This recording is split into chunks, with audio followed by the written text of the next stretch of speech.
Hello, this is RICKY, the Android guy. Hey guys, bringing you a recap from CES 2014, day 1. What happened? A lot of news. First thing, start off with the LG Flex. Yes, this device is coming to Sprint, AT&T, and T-Mobile. The only one not in the mix is Verizon. But really have to see how this phone's going to do. The G2 only sold 3 million out of their expected 10. Not many of them coming from the US. So let's see how this will pan out for them this time with the LG Flex. It's a curved display, only 720p though, and that's its main downfall. Other than that, what else was announced? Well, we had the Nvidia Kate, which is a 192 core GPU, which is pretty impressive. And I don't know what you would use that for, but it's available to you. It comes in a quad core variant and a dual core 64-bit variant. We'll see how these pan out and how Qualcomm answers to this new trend. Asus announced that they will have their PadFone X come out to AT&T. So this is essentially a 5-inch phone that goes into a tablet. So you get both a phone and a tablet. The tablet's sort of an accessory, so you're going to buy it, I believe, separately. I don't believe it comes with it, but we'll wait to see further details. All they said really was that it would come with the fastest processor, which we're not sure if that means the Snapdragon 800, which is the current king of the hill, or if it's going to come with another one.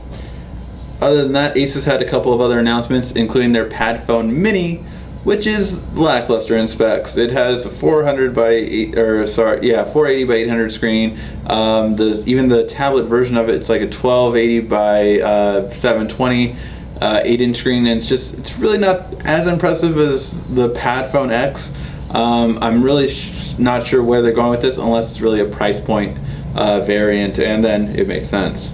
But by far, Asus' best and most interesting news of the day, and the one that I can't wait to see in person, is the Transformer Duet. This is a Transformer book duet starting at $599, and it has both Android and Windows 8.1. That's right, you get Windows and Android in one device, just what we've been waiting for. Now, the nice thing about this is you do have that keyboard style of a Transformer, and you have a nice screen.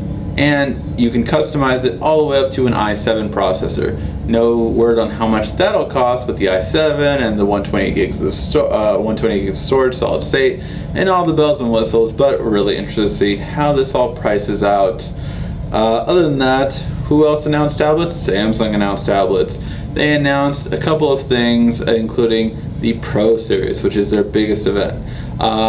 Pros are essentially for work purposes, people that are very productive more so. So you have things like Cisco, webinar, a meeting app that allows you to communicate very easily. You have this thing that they had called the magazine UX before, and now it's even more intuitive. So you can have like each tile have like kind of like really Windows phones. You kind of have like a your Gmail tab, your email tab, your gallery tab, your Facebook tab, and all that kind of stuff. We'll see how it goes tomorrow.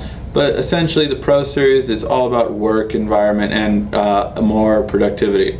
So, does it have a Bluetooth keyboard? That's what I want to know. However, you have a Note 12.2, and then on the Tab series, you have a Tab 8.4, Tab 10.1, and 12.2, all having under the Pro name brand. Other than that, Pebble announced a smartwatch to combat the new Galaxy Gear, and that is called the Pebble Steel. It's coming in at $249. What are they thinking? The main reason the Pebble sold so well because of its price point at $149. At $249, it brings it only $50 less than the Galaxy Gear, and although it is waterproof and has better battery, its features other than that are lackluster compared to the Galaxy Gear. I just don't really see that I could do it for $50 less and just not spend $50 more and get the Galaxy Gear. But we'll wait and see for the judgment on how it feels in person. Other than material changes, it's saying it's going to have a new app store and it's going to have new content on it. Wait and see what really changes. Not to mention, Qualcomm is also throwing their hat in, of course, with the Qualcomm Toque.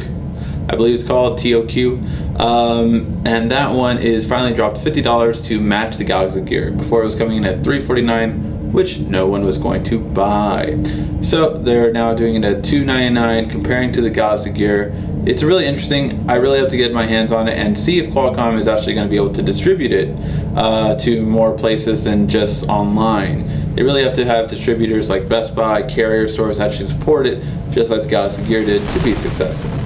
And finally, the last bit of news is from Sony. Yes, the Sony Z1S or Z1S, whatever you want to call it, is coming to T-Mobile. This is another exclusive deal, and hopefully it won't take 7 months this time. Last time at CES, Sony announced one phone, and T-Mobile didn't get it till July.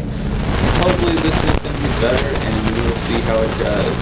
Stay tuned to the channel to see all the latest CES news and daily recaps. If you have any questions, feel free to ask. This has been RICKY, the Android Guy.